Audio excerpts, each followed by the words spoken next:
Hello दोस्तों, मैं हूं वैभव शर्मा और नर्चर के थ्रू आज हम अपना थर्ड लेक्चर लेने जा रहे हैं जो बहुत ही इम्पॉर्टेंट है हमारे एग्ज़ाम पर्सपेक्टिव से। तो आज हम देखेंगे, क्या देखेंगे? Motions of the earth.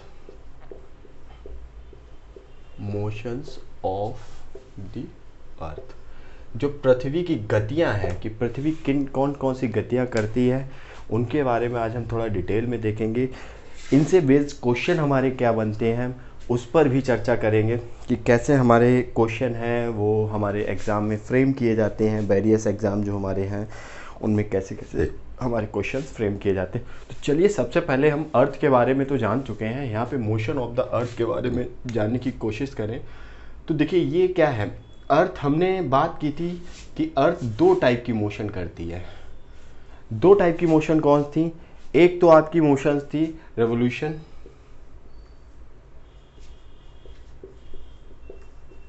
जिसे हम कहते थे परिक्रमण, और एक हमने चर्चा की है किसकी? रोटेशन की, जिसे हम कहते हैं घूर्णन। अब इन दोनों में डिफरेंस है। हमारी अर्थ क्या है? जब हमारी अर्थ किसी एक सर्टन, अगर हम रिवोल्यूशन के बारे में देखें तो सबसे पहले हम देख लें कि कोई एक सेलेस्टियल बॉडी एक दूसरी सेलेस्टियल बॉडी के चारों तरफ एक सर्टन ऑर्बिट में क्या करती है, जब एक चक्कर लगाती है तो उस मोशन को हम कहते हैं रिवोल्यूशन और परिक्रमण कहते हैं। और जब कोई सेलेस्टियल बॉडी अपनी ही एक्सिस पे घूम रही होती है तो हम उसको कहते हैं रोटेशन कहते हैं। अब हमारी अर्थ के कॉन्टेक्स्ट में आ जाएं तो अर्थ के कॉन्टेक्स्ट में अगर हम देखें तो जब हमारी अर्थ क्या कर रही होती है, सन के चारों तरफ, जब एक सर्टन ऑर्बिट में सन के चारों तरफ एक चक्कर लगाती है, वो चक्कर कितने दिन का होता है? अप्रॉक्स हमारा वो चक्कर होता है 365 एंड 114 इतने डेज का होता है, जिसमें हम 4 घंटे, अभी हम कैलकुलेशन के द्वारा बताएंगे कि कैसे लीप ईयर बनता है, इन सब चीज़ों के बारे में डिस्कशन करेंगे। फिलहाल हम देखें कि रिवोल्यूशन, तो उस मोशन को कहते हैं रिवोल्यूशन। जब हमारी अर्थ क्या करती है, अपनी ही एक्सिस पे घूमती है, तो उस मोशन को क्या कहते हैं? रोटेशन। अब इनको हम क्या है, एक बार फिगर के थ्रू समझ लें, जो हमारे लिए और भी ज़्यादा इजीली रहेगा समझने के लिए। तो हम सबसे पहले देखें, ये है हमारा सन, और ये बहुत सारे हम पहले ही लेक्चर में देख चुके थे। प्लैनेट थे जो सन के चारों तरफ हमारे क्या कर रहे थे, एक सर्टन ऑर्बिट में घूम रहे थे। अगर हम अर्थ की बात करें तो ये है हमारी अर्थ, और अर्थ एक सर्टन पाथ पे, एक सर्टन ऑर्बिट में क्या करती है, सन के चारों तरफ चक्कर लगाती है। और ये चक्कर कितना होता है? 365 एंड 1/4 डेज का समथिंग होता है। ठीक है, तो अभी इस चीज़ पे मत जाइए, ये अप्रॉक्स हमने ऐसे बता दिया। अर्थ जब एक सर्टन पाथ पे क्या करती है, ऑर्बिट पर एक सन के चारों तरफ जब चक्कर लगा रही होती है, तो इस मोशन को क्या कहते हैं? इस मोशन को कहते हैं हम रेवोल्यूशन, मतलब हम परिक्रमण कहते हैं। और जब अर्थ, ये है अर्थ, ये अर्थ की एक्सिस है, जो एक हमने बात की थी पिछले लेक्चर में, कैसी है? एक काल्पनिक है, एक इमेजिनरी है। ठीक है, जो बस हम समझने के लिए हमने, ये रहा अर्थ का नॉर्थ पोल, ये रहा साउथ पोल। जब अर्थ अपनी ही एक्सिस पे वेस्ट टू ईस्ट घूमती है, डायरेक्शन में मोशन कर रही होती है, तो इस मोशन को क्या कहते हैं? इस मोशन को कहते हैं रोटेशन। रोटेशन मतलब घूर्णन कहते हैं। ठीक है, तो ये तो है अर्थ की जो आपकी। अब यहां पे देख लेते हैं, जब अर्थ अपनी एक्सिस पे रोटेशन कर रही होती है तो उसकी वजह से अर्थ पे जो डे एंड नाइट की सिचुएशन आती है, डे एंड नाइट की जो सिचुएशन आती है वो कब आती है?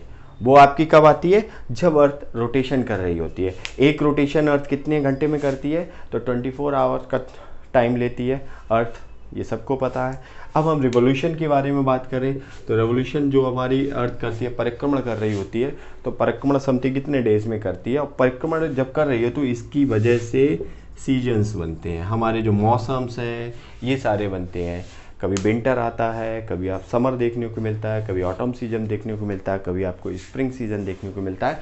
तो वो किसकी वजह से मिलता है? जब सन क्या है, अर्थ क्या है, अपनी ही एक्सिस पे रोटेशन करते करते, और जब रिवोल्यूशन करती है, सन के चारों तरफ परिक्रमण कर रही होती है, तो आपको क्या मिलता है, तब आपको देखने को मिलते हैं, आपके सीजन्स देखने को मिलते हैं। तो यहाँ पे एक क्वेश्चन फ्रेम किया जा सकता है, वन लाइनर क्वेश्चन, जो आपके काफ़ी इजीली क्वेश्चन होगा कि पूछ दिया जाए आपसे। एक तो क्वेश्चन ऐसे पूछा है, डे एंड नाइट किसकी वजह से होते हैं, या आपसे पूछ दिया जाए कि अर्थ पे जो सीजन्स बनते हैं, जो भी आपके विंटर समर ये बनते हैं, ये किस अर्थ की किस मोशन के कारण बनते हैं, या अर्थ की किसकी वजह से बनते हैं। तो ये आपको पता होना चाहिए क्या है, रोटेशन और एक्सिस पे अपनी क्या है, अर्थ अपनी एक्सिस पे कितने डिग्री है, ये हम बता चुके हैं आपको पिछले लेक्चर में, 23.5 डिग्री। अभी हम इसके बारे में डिस्कशन करेंगे। तो उम्मीद करता हूँ इतनी चीज़ आपको समझ में आई होगी, समझ में आई हो तो इसको नोट डाउन कर लिए। चलिए हम आगे बढ़ते हैं।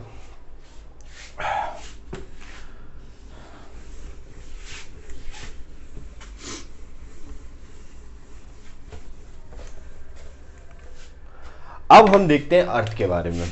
ये है हमारी अर्थ, इससे पहले भी हम पढ़ चुके हैं।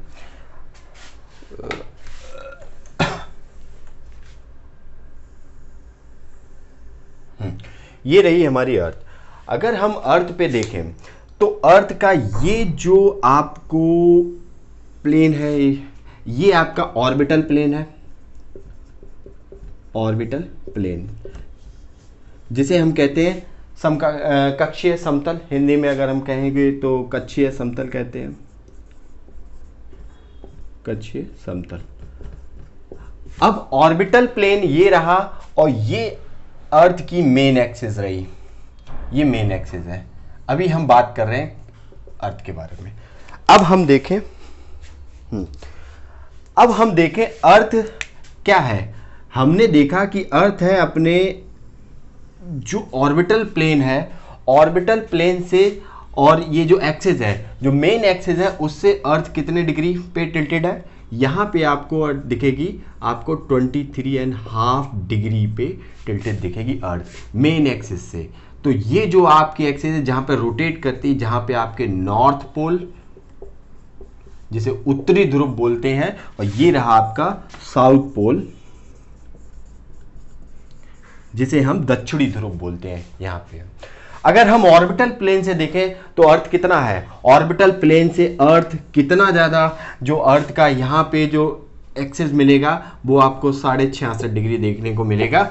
तो यहाँ पे आपको इस टाइप की जो कैलकुलेशन है समझ में आनी चाहिए बाई फिगर, क्योंकि यहाँ पे क्वेश्चन फ्रेम कर दिए जाते हैं, वन लाइनर क्वेश्चन भी बन जाता है, स्टेटमेंट वाइज भी क्वेश्चन आपसे फ्रेम कर दिए जाते हैं। तो ये चीज़ आपको उम्मीद करता हूँ समझ में आ रही होगी।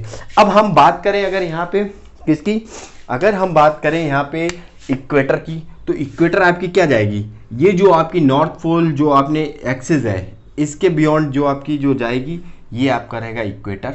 और इक्वेटर कितने पे हम बनाते हैं, एक लैटिट्यूड है, और लैटिट्यूड मतलब अक्षांश है, हम पढ़ चुके हैं इससे पहले। तो लैटिट्यूड कितने डिग्री पे है, ये 0 डिग्री पे आपको देखने मिलेगा। जब हम उसके नॉर्दर्न हेमीस्फीयर में जाएंगे तो नॉर्दर्न हेमीस्फीयर में बच्चों आपको देखने को मिलेगा एक और लाइन देखने को मिलेगी, और जिसका नाम है ट्रॉपिक ऑफ कैंसर। अब ये ट्रॉपिक ऑफ कैंसर जो पास होती है 23.5 डिग्री नॉर्थ लैटिट्यूड नाम है इसका दूसरा, यहां से पास होती है। नीचे वाले पार्ट पे अगर आप जाएंगे तो नीचे में एक आपको और मिलेगी जिसका नाम है ट्रॉपिक ऑफ कैप्रिकॉर्न, जिसे मकर रेखा कहते हैं, और जो आपकी 23.5 डिग्री साउथ से जाती है। ठीक है, तो यहाँ पे स्टेटमेंट वाइज कई टाइप से आपसे क्वेश्चन फ्रेम कर दिए जा सकते हैं। अब इसका पर्पस क्या है, इस फिगर को समझाने का, आगे जब अभी हम पढ़ाएंगे सीजन्स के बारे में, इसी टॉपिक में देखेंगे नेक्स्ट, तब ये चीज़ें समझ में आएगी कि कितनी डिग्री ये टिल्टेड है अपने ऑर्बिटल प्लेन से, और ये मेन एक्सिस से कितने डिग्री ये यहाँ पे आपके पोल्स पाए जाते हैं। तो चलिए, उम्मीद करता हूँ ये चीज़ समझ में आ रही होगी।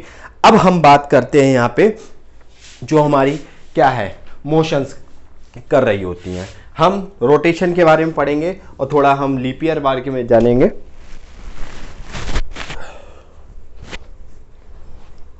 तो चलिए देखते हैं हम यहाँ पे।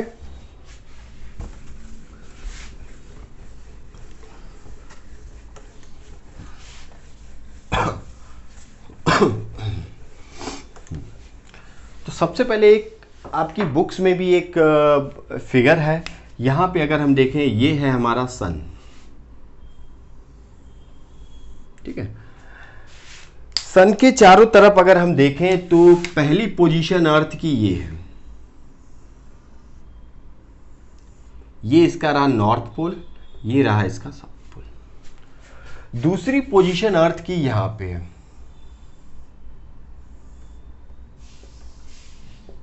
South pole. तीसरी पोजीशन अगर हम देखें तो अर्थ की यहां पे है, ये रहा नॉर्थ पोल, ये रहा साउथ पोल। और चौथी पोजीशन अर्थ की यहां पे है, ये रहा नॉर्थ पोल, ये रहा साउथ पोल। ये यहां पे सन रेज निकल रही हैं, चारों डायरेक्शन में आपकी देखने को मिलेंगी, ठीक है। अब अगर हम यहां पे देखें, इनको एक डॉटेड पॉइंट पे मिला दे जाके, ये वाली एक हम यहां पे जो सन रेज पड़ रही हैं, यहाँ पे इस पोर्शन में जो सन रेज पड़ रही हैं, ये वाला पोर्शन आपका कैसा है, डार्क है। ये वाला मतलब लाइट में है, ये वाला लाइट में है आपका, और ये डार्क में है आपका, अंधेरे में है। इसी टाइप से यहाँ पे, क्योंकि मैं बता चुका हूँ, जब आप एक फुटबॉल लेंगे, टॉर्च से अगर फुटबॉल पे आप रोशनी डालेंगे तो आपको क्या पूरी फुटबॉल तो कवर कर नहीं लेगा, वो आधा ही पार्ट आपका कवर करेगा, इसके बाद आधा पार्ट आपका डार्क में रहेगा, ठीक है। तो यहाँ पे ये वाला पार्ट है वो किस में है, वो डार्क में है, और ये वाला पार्ट आपका लाइट में आ जाएगा। यहाँ पे जो आपकी सन रेज पड़ेंगी वो आपकी इक्वेटर पे पड़ती हैं, मैक्सिमम आपकी इक्वेटर पे देखने को मिलती है, इसीलिए यहाँ पे दिन रात आपको बराबर देखने को मिलेंगे इन दोनों कंडीशन पे, ठीक है। तो सबसे पहले हम विंटर सोलस्टिस की बात कर लेते हैं। विंटर सोलस्टिस यहाँ पे होता है जब नॉर्दर्न हेमीस्फीयर आपका क्या रहता है, सर्दी में रहता है, मतलब वहाँ पे आपकी विंटर पड़ रही होती है। और ये कब का पीरियड होता है, ये जो आपका टाइम पीरियड होता है वो 22 दिसंबर के आसपास होता है। 22 दिसंबर के आसपास का टाइम होता है, और इसको कहते हैं विंटर सोलस्टिस, विंटर सोलस्टिस कहते हैं। ये यहाँ पे नॉर्दर्न पोल आपको देखने को मिलेगा, वो नॉर्दर्न पोल आपका डार्क में देखने को मिलेगा क्योंकि सन रेज है। यहाँ पे विंटर सोलस्टिस में सबसे ज्यादा सनरेज कहाँ पे देखने को मिलेंगी, सबसे ज्यादा सनरेज आपको देखने को मिलेंगी ट्रॉपिक ऑफ कैप्रिकॉर्न के पास में। जब हमने पिछले फिगर में आप बात की थी, तो यहाँ पे ट्रॉपिक ऑफ कैप्रिकॉर्न के पास सबसे ज्यादा आपको क्या मिलेंगी, सन रेज देखने को मिलेगी, सन की रेज यहाँ पे देखने को मिलती है। तो विंटर सोलस्टिस पड़ता है, तो यहाँ पे इसीलिए दिसंबर में क्या होता है, हमारे यहाँ क्वेश्चन बनता है यहाँ पे कि हमारे यहाँ सर्दियों में दिसंबर में जब हमारे यहाँ क्रिसमस होता है, लेकिन कौन सा ऐसा आपका वो है कॉन्टिनेंट है या जहाँ पे आपको समर में आपको क्रिसमस देखने को मिलता है। कहाँ पे समर में देखने को मिलता है, तो आपको यहाँ पे उस टाइम समर पड़ रही होती है, और ये है आपका ऑस्ट्रेलिया। ऑस्ट्रेलिया कॉन्टिनेंट पे आपको समर में क्रिसमस देखने को मिलता है, इसलिए ठीक है। तो ये क्वेश्चन आप समझ गए होंगे यहाँ से कौन सा क्वेश्चन कैसे बन सकता है। विंटर सोलस्टिक में आपसे सब पूछा जा सकता है कि सिंपल सा क्वेश्चन फ्रेम कर दे कि विंटर सोलस्टिक में सबसे ज़्यादा आपका जो है सन रेज किस लैटिट्यूड पे पड़ती हैं, तो आपको ऊपर से लैटिट्यूड किसी भी टाइप से क्वेश्चन फ्रेम किया जा सकता है। तो यहाँ पे सबसे बड़े टॉपिक पढ़िए कि कितने क्वेश्चन आप फ्रेम कर सकते हैं, इस पे आप ज़्यादा फोकस कीजिए। तो चलिए, विंटर सोलस्टिक के बाद यहाँ पे डार्क में आपका नॉर्दर्न हेमीस्फीयर जो है अर्थ का हमारा, वो क्या कर रहा है, डार्क में रहेगा। अब हम आते हैं, जब विंटर सोलस्टिक से जब आगे बढ़ते हैं तब हमें एक देखने को मिलता है, और वो क्या देखने को मिलता है हमें, इक्विनॉक्स पे सबसे ज़्यादा हमारी, इक्विनॉक्स मतलब विषुव, इक्विनॉक्स यहाँ पे सबसे ज़्यादा क्या है, जिसे हम विषुव कहते हैं। और विषुव पे सबसे ज़्यादा आपको क्या देखने को मिलेगा, यहाँ पे सन रेज हैं वो इक्वेटर पे सबसे ज़्यादा पड़ती हैं। अब जब सन रेज इक्वेटर पे सबसे ज़्यादा पड़ती हैं, और ये टाइम पीरियड कब का होता है, ये टाइम पीरियड आपका होता है 21 मार्च का, 21 मार्च।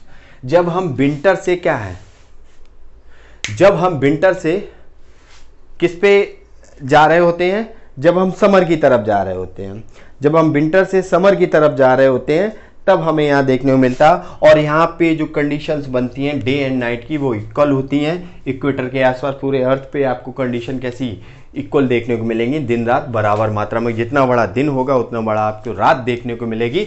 कहाँ पे? आपकी इक्विनॉक्स कंडीशन पे। यहाँ पे आपकी जो ऊपर होता है, यहाँ पे आपका स्प्रिंग सीजन होता है। यहाँ पे आपको कौन सा देखने को मिलेगा? जो नॉर्दर्न पोल की साइड आपको देखने को मिलेगा स्प्रिंग सीजन, और साउदर्न साइड को आपको देखने को मिलेगा, क्योंकि साउदर्न साइड क्या है, पहले गर्मी में था, अब धीरे धीरे साउदर्न साइड किधर जा रहा है? अब विंटर की तरफ जा रहा है। विंटर की तरफ जब एंटर करते हैं तो बीच में क्या पड़ता है? आपका ऑटोमन पड़ता है। ऑटम, ऑटम, शरद देखने को मिलती है आपकी। ठीक है, तो 21 मार्च की ये कंडीशन बनती है। 21 मार्च के बाद फिर आपका आता है 21 जून, और 21 जून को क्या होता है? 21 जून को आपको देखने को मिलती है, जब हम 21 मार्च से 21 जून की तरफ जाते हैं तो नॉर्दर्न हेमिस्फीयर आप देख रहे हैं पूरा आपको देखने को मिलेगा सन रेज की तरफ। जब सन रेज की तरफ आ जाता है तो यहां पे आपका जो कंडीशन बनता है उसे कहते हैं समर सोलस्टिस। समर सोलस्टिस, ठीक है, समर सोलस्टिस देखने को मिलता है। और दक्षिणी जो ध्रुव है, जो साउथ पोल है और जो साउदर्न हेमिस्फीयर है अर्थ का, वो आपका विंटर की तरफ आ जाता है जून में। जैसे ऑस्ट्रेलिया हुआ, यहाँ पे इस कॉन्टिनेंट पे क्या आपको जून की तरफ सर्दियाँ देखने को मिलती हैं, क्योंकि सन रेज किधर जाती हैं? वो ट्रॉपिक ऑफ कैंसर की तरफ मूव करने लगती हैं। क्योंकि हमने इससे पहले बता चुके हैं जो सन की मूवमेंट होती है ट्रॉपिक ऑफ कैंसर और ट्रॉपिक ऑफ कैप्रिकॉर्न के बीच में ही रहती है। ठीक है, तो यहां पे आपको समर सोलस्टिक देखने को मिलता है 21 जून की तरफ। तो 21 जून की तरफ नॉर्दर्न हेमिस्फीयर का पार्ट, तो गर्मी आपको कहां मिलेगी? ट्रॉपिक ऑफ कैंसर की तरफ जो लैटिट्यूड है आपका 23.5 डिग्री नॉर्दर्न हेमिस्फीयर में जो लैटिट्यूड पाई जाती है, वहां पे आपको क्या है? गर्मी देखने को मिलेगी। और हमारा भारत क्या है? भारत हमारा नॉर्दर्न हेमिस्फीयर में है, इसलिए भारत में भी क्या है? हमें गर्मी देखने को मिलती है जून में। क्यों? समर सोलस्टिक की वजह से। ठीक है, अब हम अगर अभी इस टाइम हम लेक्चर रिकॉर्ड कर रहे हैं, हम क्या हैं? हमें यहाँ पे कंडीशन में जा रहे हैं, इस कंडीशन में जा रहे हैं। और ये वाली जो कंडीशन है आपकी कौन सी है? ये आपकी 23 सितंबर की कंडीशन है, 23 सितंबर की कंडीशन है। 23 सितंबर में जो अब हमने इक्विनॉक्स की कंडीशन बनी, इक्विनॉक्स की कंडीशन बनी, विषुव की कंडीशन बन गई, दिन रात बराबर होने लगेंगे यहाँ पे धीरे धीरे। इसके बाद जो ऊपर वाला पार्ट है वो तो आपका किस में चला जाएगा? वो आपका चला जाएगा कहां पे? नीचे वाला पार्ट, ऊपर वाला पार्ट यहाँ पे ऑटम, और यहाँ पे यहाँ पे ऑटम लगेगा और यहाँ पे स्प्रिंग सीजन लगने लगेगी। ठीक है, ऑटम मतलब शरद। शरद कब होती है? जब आप गर्मी से विंटर की तरफ मूव कर रहे होते हैं, तब आपका ऑटम लग जाता है। ठीक है, और जब आप विंटर से गर्मी की तरफ मतलब समर की तरफ मूव कर रहे होते हैं तब आपका स्प्रिंग सीजन लग जाता है। तो ये दोनों कंडीशन देखो, जब यहां पे साउदर्न पोल क्या है? साउदर्न पोल आपका किधर है? विंटर की तरफ जा रहा है, तो ऑटम लग गया यहां पे। ठीक है, अब यहां पे नॉर्दर्न पोल क्या है? गर्मी की तरफ जा रहा है, तो यहां पे स्प्रिंग लग गया। तो वही कंडीशन सेम यहां पे आ गई। अब नीचे वाले में स्प्रिंग लग गया, ऊपर वाले में ऑटम लग गया। ये सितंबर की कंडीशन। अभी हम लेक्चर रिकॉर्ड कर रहे हैं तो हम किस हेमिस्फीयर में रह रहे हैं? इंडिया हमारा किस में है? नॉर्दर्न हेमिस्फीयर में। जब नॉर्दर्न हेमिस्फीयर में है तो क्या है? हम किधर जा रहे हैं? हम अभी ऑटम की तरफ मूव कर रहे हैं। ठीक है, तो यहां से कई सारे क्वेश्चन बन सकते। तो चलिए अब हम एक टॉपिक है, जब हमारी अर्थ रिवॉल्यूशन कर रही होती है तो हम वहां पे एक टॉपिक और देखेंगे। उस टॉपिक का नाम क्या है? हम देखेंगे इसी में एक लीप ईयर आती है। उम्मीद करता हूं ये चीज आपको समझ में आ गई होगी। ठीक है, तो चलिए यहाँ पे क्या क्वेश्चन बन सकते हैं। अगर इस फिगर को आप ड्रॉ कर ले रहे हैं अच्छे से तो आप क्वेश्चन निकाल ले जाएंगे अच्छे से। समर सोलस्टिक कब होता है? तो आप विंटर जो नॉर्दर्न हेमिस्फीयर में रह रहे उसके अकॉर्डिंग ही आप जानने की कोशिश करें। चलिए अब नया एक नेक्स्ट जो टॉपिक है हमारा लीप ईयर वाला, उस कॉन्सेप्ट को समझ लेते हैं। लीप ईयर क्या है? ठीक है, चलिए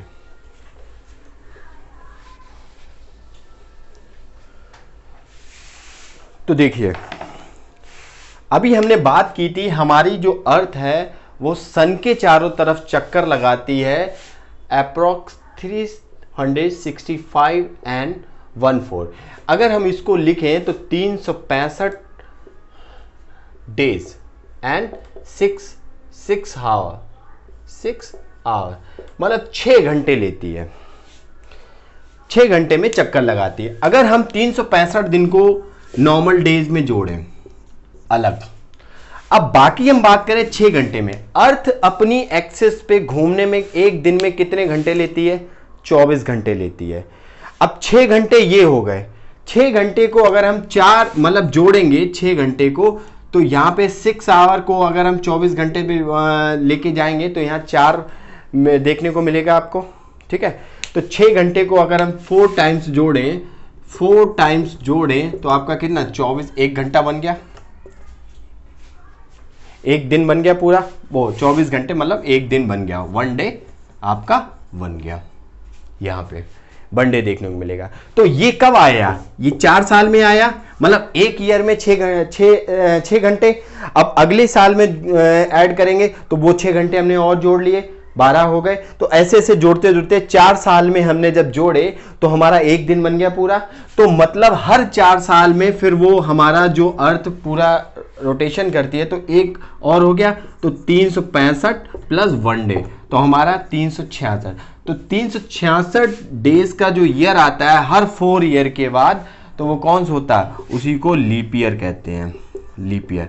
तो उम्मीद करता हूँ ये कॉन्सेप्ट आपको समझ में आ गया होगा लीप ईयर वाला, कि हर 4 साल पे जो आपका लीप ईयर की सिचुएशन बनती है, क्यों फरवरी हमारी 29 की हो जाती है नॉर्मल डेज में, हमारी नॉर्मल ईयर में जो हमारी रहती है वो कैसी 28 की रहती है, और लीप ईयर के टाइम पे हमारी फरवरी 29 की हो जाती है, क्योंकि वो एक दिन जो जोड़ा गया, ऐड किया गया, वो फरवरी में आ जाता है आपका लीप ईयर में। तो 66 दिन कैसे 366 दिन बन गए यहाँ पे, कि 6 घंटे का था, 4 साल में हमने देखा, तो 1 घंटा 1 दिन बन गया। अब उस 1 दिन को ऐड कर दिया तो 366 बना, लीप ईयर बना। अब हम डिस्कशन कर लेते हैं यहाँ पे क्वेश्चंस की, कि क्वेश्चंस कैसे बन सकते हैं। क्वेश्चंस देखो, सबसे पहले क्वेश्चंस जो आपके बन सकते हैं एग्जाम पर्सपेक्टिव से अगर देखा जाए इस टॉपिक से, तो सबसे पहले तो आपको मोशंस पे ही क्वेश्चन पूछे जा सकते हैं, रोटेशन रेवोल्यूशन पे, अर्थ कि यहाँ पे 1 liner question, statement wise question बन सकते हैं जो आपको समझना होगा।